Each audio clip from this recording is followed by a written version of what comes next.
오늘은 시청자 사연이 들어와서 소개해 드립니다. 저는 오늘 부모님께 용돈을 드리지 못해서 울었습니다. 저는 올해 69세입니다. 내년이면 70세가 되죠. 저희 부모님은 두 분 다 살아계세요. 아버지가 92세, 어머니가 90세입니다.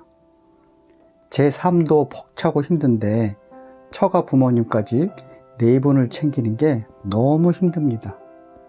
혹시 이 이야기가 여러분의 현실이신 분들은 댓글로 나눠주시기 바랍니다. 오늘 제가 이 이야기를 하는 이유는 저희 같은 고민을 하시는 분들이 너무 많기 때문입니다. 요즘에는 의학이 발달해서 부모님들이 더 오래 사시잖아요. 그건 정말 좋은 일이에요. 하지만 그만큼 자식들이 부모님을 모셔야 하는 기간도 길어졌습니다. 저희처럼 60대 후반, 70대 자식들이 90대 부모님을 모시는 경우가 이제는 흔한 일이 되었어요. 저는 7년 전에 은퇴를 했습니다. 그때까지는 그래도 월급이 나오니까 부모님께 용돈도 드리고 명절 때 선물도 사드리고 했습니다. 그런데 은퇴를 하고 나니까 상황이 많이 달라졌습니다. 국민연금하고 저축해 놓은 돈으로 살아야 하는데 생각보다 돈이 빨리 나가더라고요. 저희만 살기도 빠듯한데 부모님들 용돈까지 드려야 하니까 정말 힘들었습니다. 특히 요즘에는 병원비가 또 많이 나옵니다. 나이가 드시니까 아프신 곳도 많고 약값도 만만치 않습니다. 어머니가 무릎이 안 좋아서 한 달에 2번씩 병원에 가셔야 하는데 그때마다 병원비가 10만 원씩 나와요. 아버지도 혈압약에 당뇨약 드시는데 그것도 한 달에 5만 원 정도 들어갑니다. 저희 아내 어머니도 심장이 안 좋으셔서 정기검진을 받으셔야 하는데 그것도 돈이 들어가죠. 그런데 이런 병원비는 미리 예상할 수가 없지 않습니까? 갑자기 아프시면 응급실에도 가야 하고 입원하시면 돈이 더 많이 들어갑니다. 저는 솔직히 제 노후도 불안합니다. 저희도 나이가 드니까 몸이 예전 같지가 않거든요. 그런데 부모님들까지 챙겨야 하니까 정말 막막할 때가 많이 있습니다. 예전에는 부모님께 효도하면 동네에서 효자라고 소문이 났어요. 그런 소리 들으면 기분도 좋았고요. 그런데 요즘은 효도가 마라톤 같습니다. 언제 끝날지도 모르고 계속 달려야만 하니까요. 매달 20일쯤 되면 마음이 무거워집니다. 부모님들께 용돈을 드려야 하는 날이 다가오거든요. 제 부모님께는 한 달에 30만 원씩, 아내 부모님께도 한 달에 30만 원씩 드리고 있습니다. 그러면 60만 원이에요. 저희 한 달 생활비가 200만 원 정도인데 60만 원이 부모님 용돈으로 나가니까 부담이 꽤 큽니다. 그것도 용돈만 그런 게 아니에요. 명절 때는 차례상 준비하는 비용, 추석이나 설날 선물까지 생각하면 한 번에 100만 원도 더 들어갑니다. 생일 때도 마찬가지입니다. 네 분 부모님 생신이 다 다르니까 1년에 4번씩 생일상을 차려야 해요. 그리고 갑자기 아프시면 병원에 모셔다 드려야 하는데 그때마다 병원비며 교통비며 그게 다 돈입니다. 저는 가끔 부모님 댁에 빈손으로 찾아뵙는 게 너무 죄송하더라고요. 옛날에는 뭔가 사들고 가야 한다고 생각했는데 요즘은 그럴 여유가 없어요. 과자 한 봉지라도 사들고 가고 싶은데 마트에서 보면 포도가 10,000원, 수박이 2만 원 이상 하거든요. 그런 걸 보면 마음이 참 무거워집니다. 저희처럼 60대 후반, 70대 자식들을 요즘에는 샌드위치 세대라고 부르지 않습니까? 위로는 부모님을 모셔야 하고 아래로는 자식들도 챙겨야 하고 가운데에 끼어 있다고 해서 샌드위치 세대라고 하지 않습니까? 정말 딱 맞는 말인 것 같습니다. 저희는 이제 제 노후도 불안한데 위로는 네 분 부모님을 동시에 챙기고 있습니다. 그리고 아직 자식들도 완전히 독립하지 못했어요. 큰아들은 결혼을 했는데 집값이 비싸서 전세 살고 있고, 둘째는 아직 혼자 살아요. 가끔 자식들이 돈을 빌려달라고 할 때도 있어요. 그럴 때마다 돈이 없으니까 참 난감하죠. 도와는 주고 싶은데 저희도 여유가 없거든요. 특히 저희 아내하고 갈등이 생길 때가 있어요. 아내는 자기 부모님께 더 신경을 쓰고 싶어 하고, 저는 또 제 부모님이 더 걱정되고 그렇습니다. 당신 부모님한테만 돈을 더 많이 드린다, 이런 말이 나올 때도 있어요. 사실 따지고 보면 똑같이 드리는 건데 감정적으로는 자기 부모님이 더 소중하게 느껴지나 봐요. 명절 때는 더 힘들어요. 저희 부모님 댁에 가야 하고, 아내 부모님 댁에도 가야 하고, 하루에 두 집을 다 돌아야 하니까 몸도 정말 바빠요. 그리고 각 집마다 준비할 것도 많습니다. 차례상 준비하는 것도 옛날하고 많이 달라졌습니다. 예전에는 며느리들이 다 준비했는데 요즘은 남자들도 같이 해야 하거든요. 그런 게 나쁜 건 아닙니다. 당연한 일이죠. 요즘 다 힘드니까.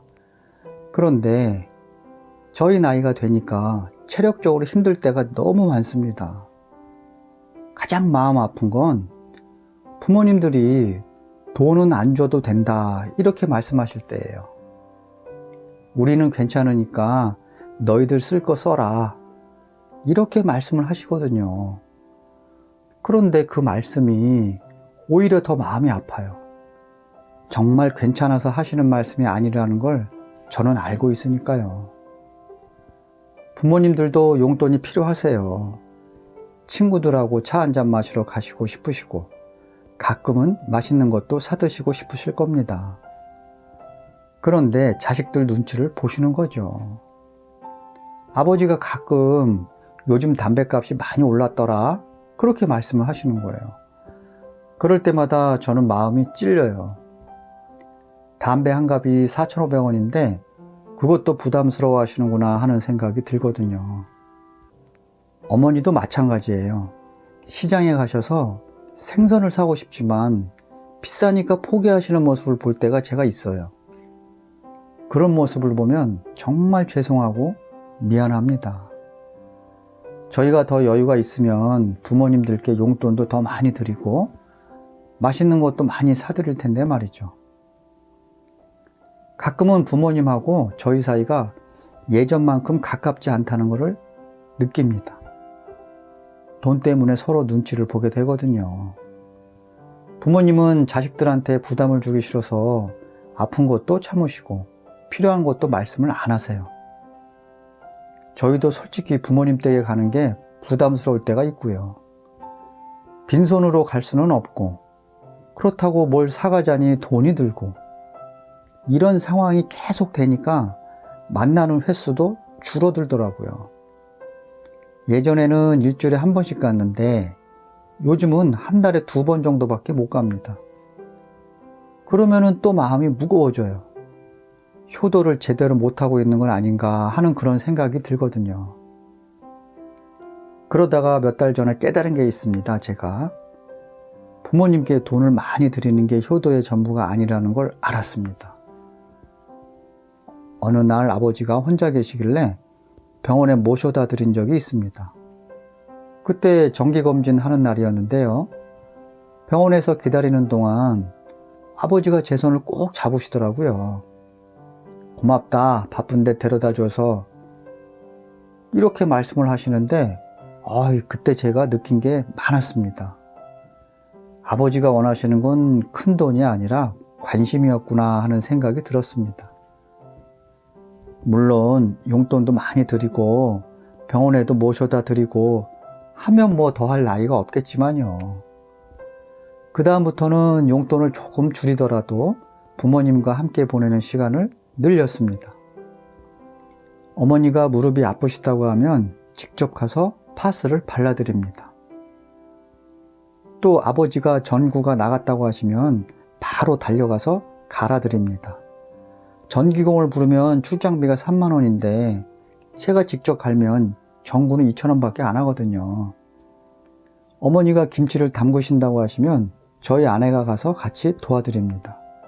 김치를 사면 한 포기에 10,000원인데 직접 담그면 훨씬 싸게 먹을 수 있거든요.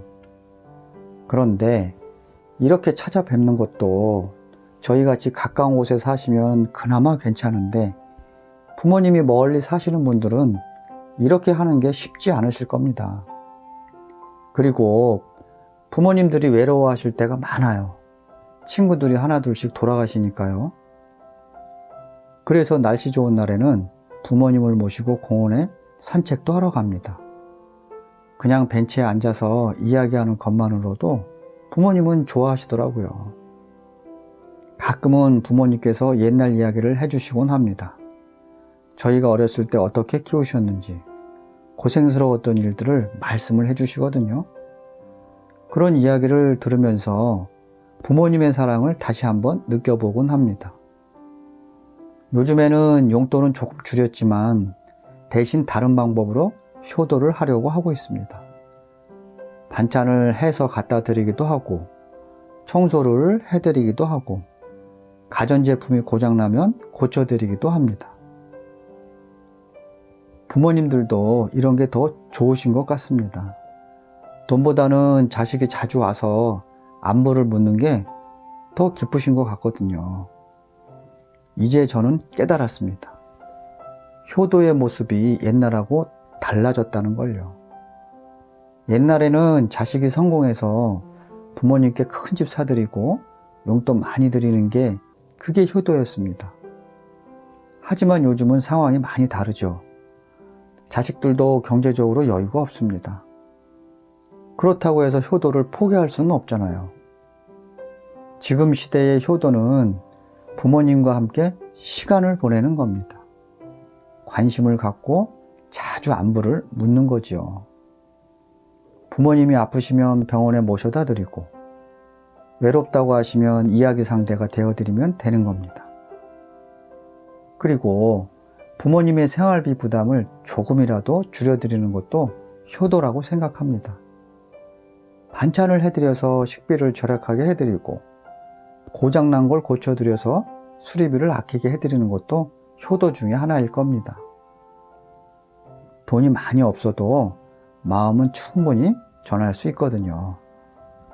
그런데 아무리 그렇다고 해도 금전적인 부담은 어쩔 수가 없기는 합니다. 저처럼 60대 후반, 70대가 되어서 90대 부모님을 모시는 분들이 요즘 정말 많이 있습니다. 모두들 같은 고민을 하고 계실 겁니다. 내가 효도를 제대로 하고 있는 건가 하는 그런 생각 말입니다. 그런 분들께 말씀을 드리고 싶습니다. 돈이 전부가 아니라고요. 부모님께서 진짜 원하시는 건 자식의 관심과 사랑입니다. 물론 경제적인 뒷받침도 필요하죠. 하지만 그게 전부는 아닙니다. 자주 안부 전화 드리고 가끔 찾아뵙고 아프실 때 옆에 있어 드리는 것만으로도 충분한 효도입니다. 저희 세대는 정말 힘든 시대를 살고 있습니다. 위로는 부모님을 모셔야 하고, 아래로는 자식들도 챙겨야 하고, 제 노후도 준비해야 합니다.